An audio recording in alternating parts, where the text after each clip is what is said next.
So, Watson, you've decided not to invest in the South African securities. How on earth do you know that? Admit that you are taken aback by it. I am. That you must sign paper to that feeling. Why do I need to do that? Because you will say that it is absurdly simple. I'm sure I will not say that. Now, Watson, by inspecting the groove between your index finger and your thumb, I can safely reach the conclusion that you do not propose to invest in the gold fields. I don't see any connection. Very likely not, but I will show you the missing links in a very simple chain. Chalk between your index finger and your thumb when you return from the club. You put chalk there when playing billiards to steady the cue. You play with no one other than Thurston. You told me 4 weeks ago that Thurston had an option on some South African property which would expire in a month, and which he desired you to share with him. Or you do not propose to invest your money in this manner. That is absurdly simple. Quite so. Every problem becomes simple when explained to you, Watson. Here's another mystery, Watson. See what you can make out of this. This thing?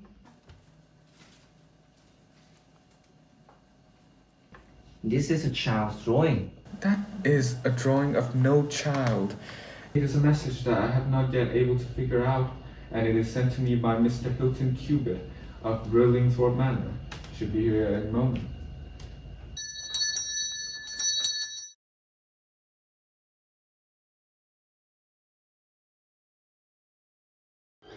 Hi. Oh, wow. Miss Holmes, what do you make of this? I've heard that you're very interested in strange mysteries, so I sent this paper ahead so that you can study it before I came. It is certainly a curious production. At the first glance, it seems to be a childish prank and hold no meaning at all. But why would you attribute any meaning to this? Actually, I do not, but my wife does, and it is worrying her to death. I have never seen her so tense before, so I want to dive into this matter and end it once and for all.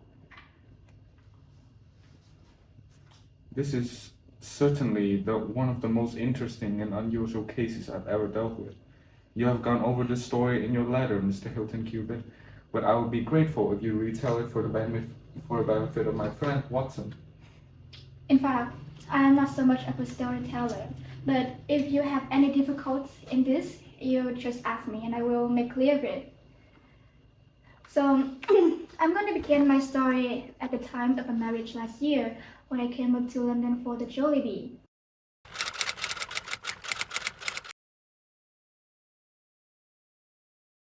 I stopped at the boarding house in Russell Square because the vicar of a parish was staying there.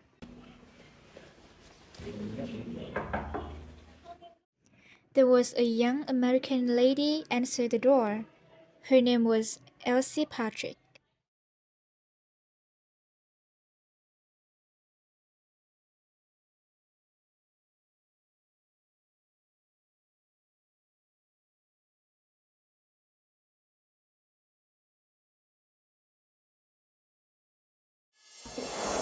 And we returned to Norfolk as a wedded couple.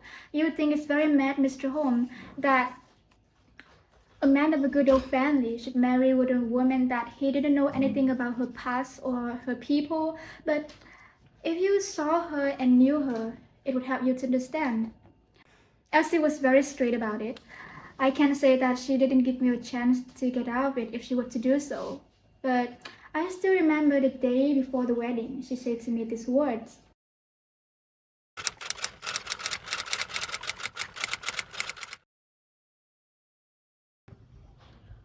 I have had very disagreeable situations in my life. I wish to forget all about them. They were very painful to me. Hilton, if you take me, you will marry a woman who has nothing to be ashamed of. But you will have to be content with my work for it, and allow me be silent about my past. If these conditions are too hard for you, consider going back to Norfolk without me, and leaving me to the lonely life in which you have found me. Don't worry, I will promise to take you as your own. I promised that I would take her as her own terms, and we've been very happy for a month. However, about a month ago, at the end of June, she received a letter from America.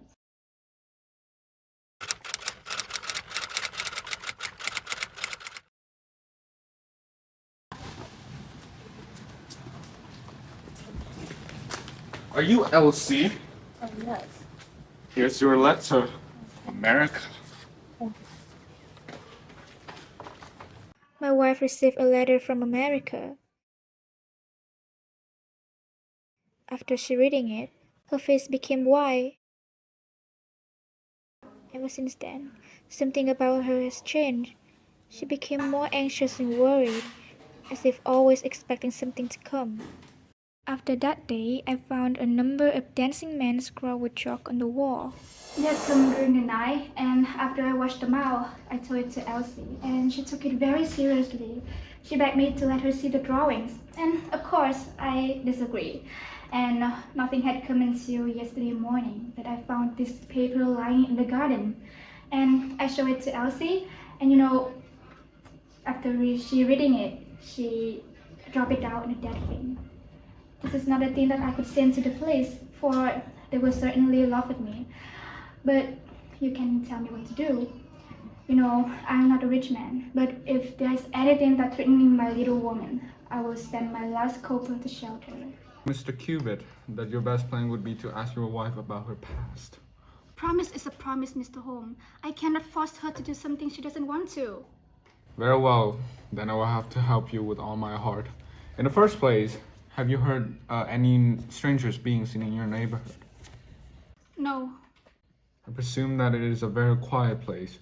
Any fresh face would cause a comment. These hieroglyphics have evidently a meaning. If it is a purely arbitrary one, then it may be impossible for us to solve it. But if on the other hand, it is systematic, then I have no doubt that we shall get to the bottom of it. This sample is so short that I have that I can do nothing, and the facts which you have brought me are so indefinite that we have no basis for investigation. It is 1,000 pities that we do not have the reproduction of those which were drawn on the windowsill, that were drawn by chalk upon the windowsill. I will suggest you to return to Norfolk, to keep a keen lookout, and to take an exact copy of any fresh dancing man which may appear. I make a discreet inquiry, also ask to any strangers that may appear in the neighborhood. That is the best advice which I can give you, Mr. Hilton Cubitt. If there are any pressing fresh developments, I shall always be ready to run down and see you in your Norfolk home. I appreciate that, Mr. Holmes. I will certainly follow your advice.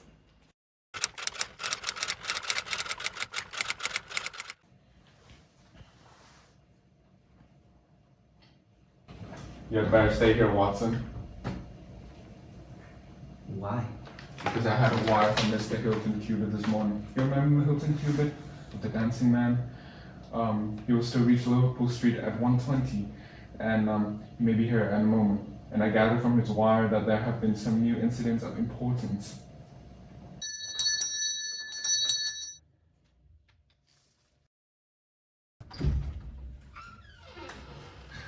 It's getting on my nerve, this business, Mr. Holmes. It is bad enough to feel that you are surrounded by unknown things, and it's just killing your wife by inches. Has she said anything yet? No, she hasn't, but there's time when the poor woman wanted to speak something, but she just couldn't bring herself to take the plunge. I've tried to help her, but I must say that I did it very clumsily. But have you found out anything for yourself? Oh, I forgot. A good deal, Mr. Holmes. I have several fresh dancing men to show you. And what's more important, I have seen the fellow. What? The man who draws them? Yes, I saw him at work, and no, I will tell you everything in order. When I got back after my visit to you, the very first thing I saw the next morning was... Excellent. Pray continue, excellent. When I had taken a copy, I wrote out the marks, but 2 mornings later, a fresh inscription had appeared. And wait a minute. And here it is. Our material is rapidly accumulating. 3 days later, a message was left scrawled on paper, and the characters are, as you can see, exactly the same as the latest one. So that night, I determined to right away. So I got up to my bed and just staying there to say who the man was playing this trick on us.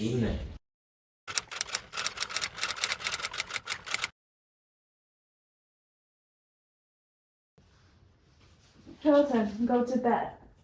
I was saying, just go to bed first. I want to stay here to see who is playing this dirty trick upon us.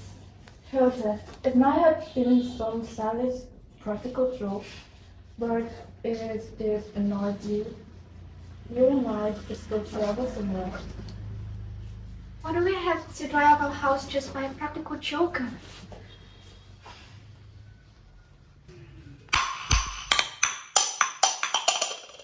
Is it him? No, Hilton, no. No, don't hold me. I have to go. Let me go. I have to catch him. No! There was no other sign of the man, though I had run all over the garden. But the amazing thing is that he must have been there all the time. For when I examined the door again in the next morning, he had scrawled some of his fresh picture under the line that I had already seen. Have you seen that fresh drawing? Yes, it is very short, but I have copied it here. Tell me, was this a mere addition to the first, or did it appear entirely separate? It's on a different kind of a door. Excellent. This may be the most important of all for our purpose. Now, it fills me with hopes. Now, Mr. Hilton Cubitt, please continue with your most interesting statement. I have no more than to say, except that I was very angry with my wife that night for having held me back when I merely caught the man. She said that she feared that I would cause to harm, but by the look of her eyes, I know that's a different thing. He must know something about the man, and she must know what he meant by doing these strange things. How long are you going to stay in London? I must go back today. I cannot leave my wife alone all night. She is very nervous and begged me to come back. I dare say that you are right, but if you could have stayed here, then I might have been able to go with you in a day or two. Meanwhile, you will leave me with these papers, and I will to examine them, and I will pay a visit to you shortly, and throw some light upon your case. Yes, of course, I will leave it to you. And thank you, Mr. Holmes. I very appreciate your help. Yes. Bye.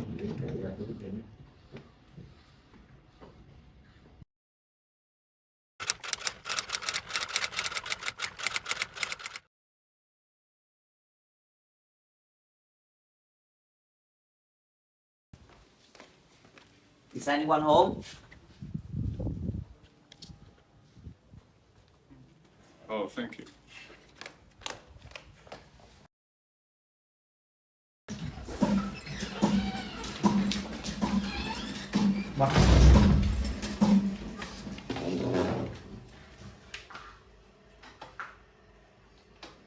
We haven't let this affair go far enough. Is there a train to North Walsham tonight, Watson? The last had just gone. Then we had better breakfast early and take the ferry first in the morning. Our present is urgently needed.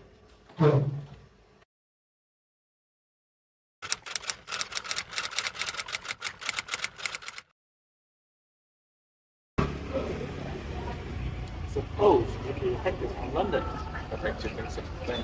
it was better object from our here. Or maybe it was surgeon. Yeah, it was a neck, my last account. Though your efforts might be for very hour. We are going to the Royal Sword Manor, but we have heard of nothing that has passed here. It's a terrible business. Both were killed, Mr. Nixon and his wife. She shot her husband first, and then herself. Also the servant said. It's a terrible life. We're the oldest family in the county of Norfolk. One of the most honored. Let's go, Watson. Oh, yes.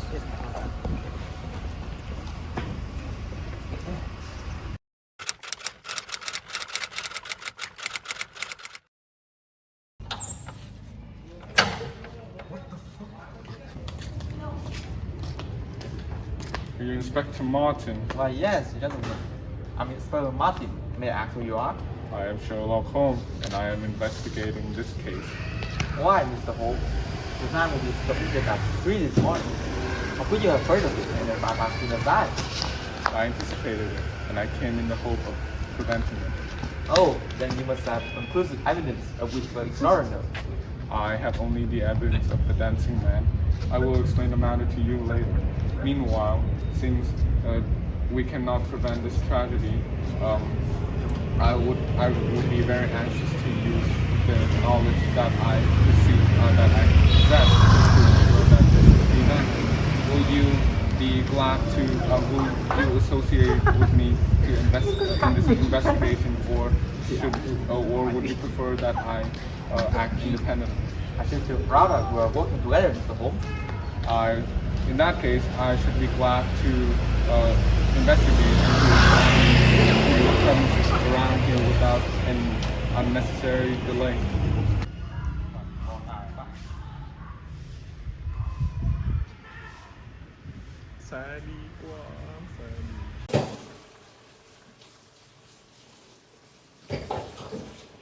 Hello, Doctor. Oh, hello, gentlemen. I suppose that you are investigating about the mysterious event that happened to this couple, right? Yes, we are. So, how are Mrs. Hilton Cubitt's injuries? About Mrs. Hilton Cubitt injuries, they were serious, but not necessarily fatal. The bullet has passed through the front of her brain, and it could be some time before she could regain consciousness. So, did she shoot herself? I cannot answer that with certainty. Probably the bullet had been discharged at a very close quarter, and there was only one pistol found in the room, two of which barrels had been empty. So what happened to Mr. Hilton Cubitt? About Mrs. Hilton, about Mr. Hilton Cubitt, he had been shot through the heart, and it was equally conceivable that he had shot Mr. Hilton and himself, or that Mrs. Hilton Cubitt might be a criminal. Okay. So, has he been moved? We moved nothing except for the lady. We could not leave her there with the injury. How long have you been here, Doctor? I've been here since 4 o'clock. Anyone else? Absolutely no one. Have you touched anything? Nothing. You have acted with great discretion, Doctor. So, who sent for you? The housemaid Saunders. Was it she who gave the alarm? She and Mrs. King, the cook. Where are they now? They're in the kitchen, I believe. We had better hear their story at once.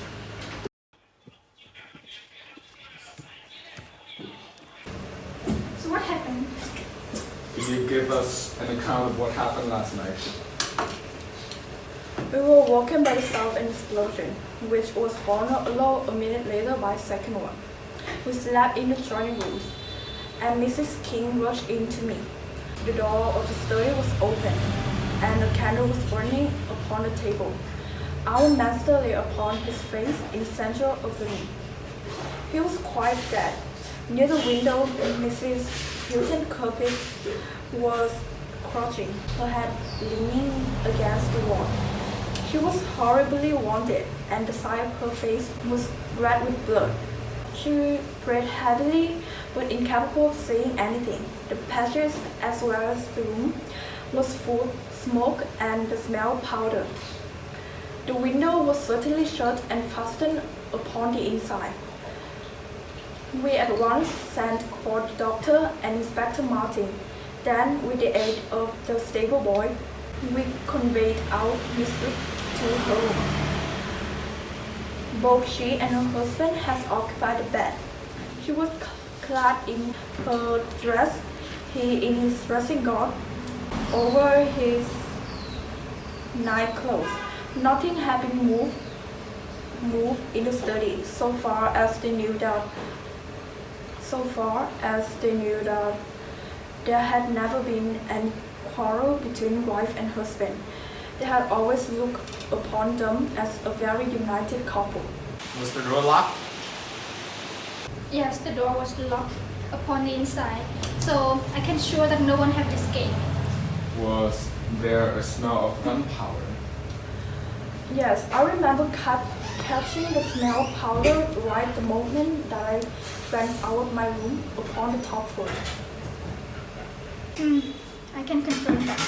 His clothes show that he had been hastily aroused from sleep. The bullet was fired at him from the front and has remained in his heart in his body after penetrating the heart. His death was instantaneous and painless. I would suggest that there was no powder marking upon his upon his clothes and on his hands. Doctor, does the lady have anything on her clothes, on her body? She has stains on her face, but none on her hands. The absence of the latter means nothing, though its presence means everything. Unless the powder from a badly fitting cartridge happens to spurt backwards, one may fire as many shots without leaving a sign. I would suggest that Mr. Hilton Cubitt's body may not be removed. So, doctor, you have not recovered the bullet which has wounded the lady. A serious operation would be necessary in order to take the bullet out of her brain. And about the revolver, there are still 4 rounds inside of it, which means that 2 have been fired and 2 wound inflicted, so that each bullet can be accounted for. So it would seem. Perhaps you can also account for the bullet, which has so obviously struck the edge of the window. By George, how did you see that? Because I looked for it. Wonderful. You are certainly right. A 3rd bullet had been shot, so that means a 3rd people must be here. But who it can be? That is the problem which we are about to solve. You remember Inspector Martin? When the servants sat up on leaving their room, they were at once conscious of the smell of powder. I remarked that the point was an important one. Yes, Mr. Holmes, but I confess, I did not follow. It is suggested that at the time of the firing, both the door and the window had been open. Otherwise, the fumes of powder could not have been blown so rapidly through the house. A draft in the house was necessary for that. Both the door and the window have been open for a very short time, however. But how do you prove that? Because the candle has no gutter. Capital! Capital! Feeling sure that the window had been open at the time of the tragedy, I conceived there might have been a 3rd person who stood outside and fired through this opening. Any shot directed at this person might have hit the sash. I looked, and sure enough, was the bullet mark. But how come the window to be shut and fastened? Because the woman's first instinct would be to shut and fasten the window. And how? What is this? This must be preserved, for it will figure in the trial. It is necessary that we should try to throw some light upon this 3rd bullet, which has clearly, from the splintering of the wood, been fired inside the house. I should like to see Mrs. King, the cook, again. Mrs. King, you said that you were awoken by a loud explosion. Did you mean that it seemed to be louder than the 2nd one? Well, it wakened me from my sleep, so it is very hard to judge, but it did seem very loud. Don't you think that it might have been 2 shots fired at the same instant? I'm sure I couldn't say. I believe that it was undoubtedly so. I'd rather think, Inspector Martin, that we have exhausted all that this room can teach us. If you can kindly step round with me, I would like to see what fresh evidence the garden has to offer us.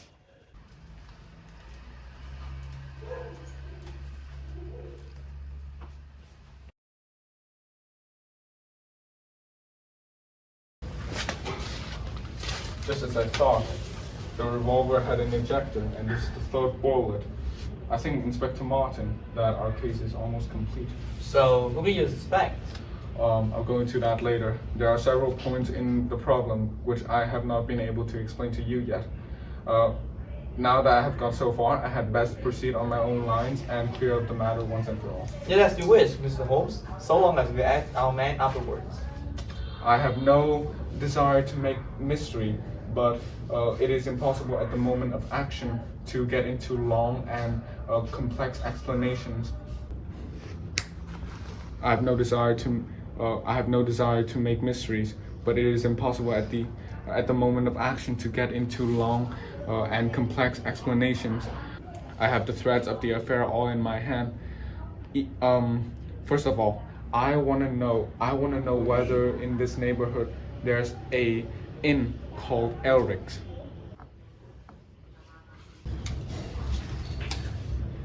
I can answer that. I remember there's a farm that name lives off miles away in the direction of East Custon. Is it a lonely farm? Yes, it's very lonely, sir. Perhaps they have not heard of what happened here during the night. Maybe not, sir. Saddle a horse, my lad. I shall wish you to take a note to Elric's farm.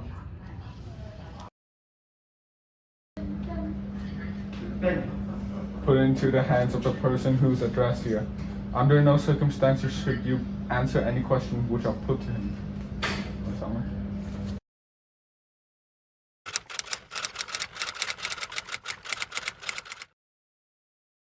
I realize that the dancing figures are a simple substitution cipher in which each pose corresponds to a different letter of the alphabet.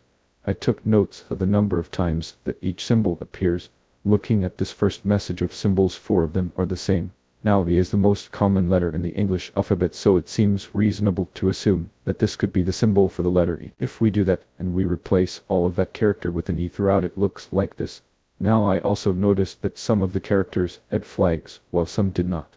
Given the distribution of the characters that held flags and the fact that there is no spacing between the figures or other apparent punctuation, it seems possible that the flags were used to indicate the gap between words. Now here we've got a single 5-letter word, because there's no flag in this message, something E something E something. Now there's only a handful of words in the English language that could fit that pattern. It could be sever or lover or never, and given that this was a conversation going on between 2 people, a single word response never seems the most likely, so that gives us the letters B and R. Now I also knew that the party to which these messages have been sent was a lady called Elsie, and there's a 5-letter pattern, is something something something, he the features and 2 messages here, and so it seems perfectly possible that that could be her name, Elsie, and if we assume that to be the case, we get the letters Ls and I in this message. There's a single 4-letter word that comes before Elsie ending in the letter E, and we assume it's going to be some instruction or directions that the person writing the message is telling Elsie to do so. Seems the most fitting word that would go there, and that gives us the O. And now with the letters that we found so far, we can go back to look at the first message again. Here we have the very first word has 2 characters in it, and the second one is an M, so the first letter can only be an A. At this point, following the same logic, the also becomes apparent, and now as we continue to follow patterns of letters that can fit in the remaining spaces, we can find that it could be, and from this stage we can fill in the remaining words, just to give the complete message as follows.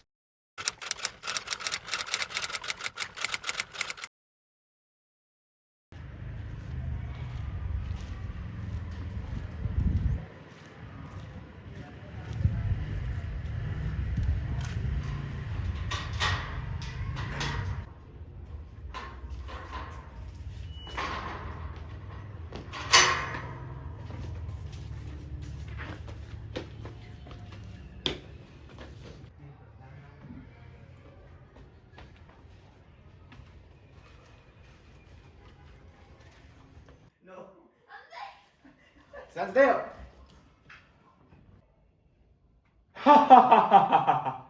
Well, gentlemen, I think you have the draw for me this time. I think I knocked up against something hard, but I came here in answer to a letter from Mrs. Hilton Cubitt. Mrs. Hilton Cubitt is seriously injured and is at death's bed. You're crazy! It was he that was hurt, not she. Who would have hurt little Elsie? I might have threatened her. God forgive me. She was found badly wounded by the side of her dead husband. Sau đó là Then you don't know either me or her. I tell you, there was never a man in this world love a woman more than I love her. I had a right to her. She was pledged to me years ago. Who was this Englishman that he should came between us? I tell you that I had the first right to her, and that I was only claiming my own. she broke away from your influence when she found the man that you are. She fled from America to avoid you, and she married an honorable gentleman in England who dogged her and followed her and made her life a misery to her in order to induce her to abandon the husband whom she loved and respected in order to fly with you, whom she feared and hated. You have ended by bringing about the death of a noble man and driving his wife to suicide. That is your record in this business, Mr. Abislani, and you will answer for it to the law. If Elsie dies today, I care nothing what's come to me. See here, mister. You're not trying to scare me over this, are you? If the lady is hurt as bad as you say, who was it that wrote this note? You come with us.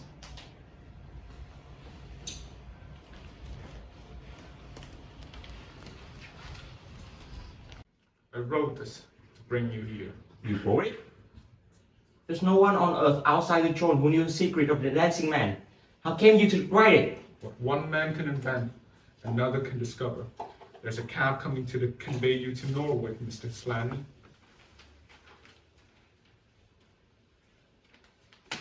But meanwhile, you have time to make some small reparation for the injury you have brought. Are you aware that Mrs. Hilton Cubitt has herself lain under grave suspicion of the murder of her husband, and that it was only my presence here, and the knowledge which I happen to possess, which has saved her from the accusation? The least that you owe her is to make it clear to the whole world that she was in no way, directly or indirectly, responsible for his tragic end. That's nothing better. I guess the very best case I can make for myself is the absolute naked truth. It is my duty to warn you that everything you say here can be used against you in the court. Chancellor, first of all, I want you gentlemen to understand that I have known this lady since you were a child. There were 7 of us in the gang in Chicago, and Elsie's father was the boss of the joint. She was a clever man, was old Patrick. It was he who invented the writing, which would pass as a child score unless you just happen to have the key to it. Well, Elsie learned some of our ways, but she couldn't stand our business. As she had a bit of honest money of her own, so she gave it all to sleep and got away to London. She had been engaged to me, and she would have married me, I believe, if I had taken over another profession. But she could have nothing to do with anything on the cross. It was only after her marriage to the Englishman that I know where she was. I wrote to her, but got no answer. After that, I came over, and as letter was no use, I put message where she could read them. Well, I've been here a month now. I live in that farm, where I had a room down below, and could get in and out every night, and no one advised her. I tried all I could to coax Elsie away. I knew that she read the messages. For once, she wrote me again under a message. Then my temper got the better of me, and I began to threaten her. She sent me a letter then, imploring me to go away and saying that it would break her heart if any scandal should come upon her husband. She said that she would come down when her husband was asleep at 3 in the morning and speak with me through the end window if I would go away afterwards and leave her in peace. She came down and brought money with her, trying to bribe me to go. That made me mad, and I caught her arm and tried to pull her through the window. At that moment, in rushed her husband with his revolver in his hand. Elsie had sunk down upon the floor, and we were face to face. I was healed also, and held my gun to her, so scaring up and let me get away. He fired and missed me. I pulled up, and down he dropped. I made a way across the window shut behind me. That's lost truth, gentlemen. Everyone of it, and I heard no more about it until that lad came riding up with a note which made me walk in here, like a jay, and give myself to your hand. It's time for us to go. Can I see her first? No, she's not conscious at the moment. Mr. Sherlock Holmes, if I ever again have an important case, I can only hope that I have the good fortune to have you by my side. Thank you, Martin. Yes, it's a pleasure. Come with me.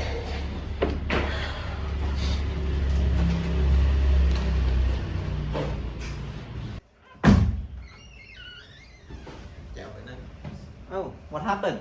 Nothing.